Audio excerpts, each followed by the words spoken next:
Our second challenge is an obstacle course relay race. We're going to, when we say go, teammate number 1 will weave in and out of orange cones on the floor holding a long rope. Once you're done weaving, you will go to the center court where you will find teammate number 2. Teammate number 2 needs to take that long rope that has a bunch of knots in it and untangle those knots.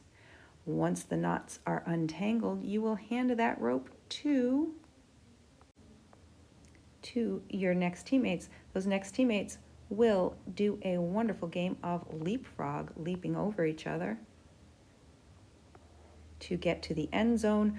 It's not called an end zone, but there'll be an envelope rating with your team color on it.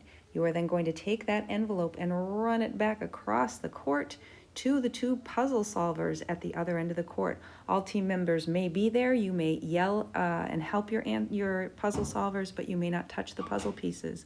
Puzzle solvers will lay out the puzzle pieces and use those puzzle pieces to spell something out. First team with everything spelled out correctly wins.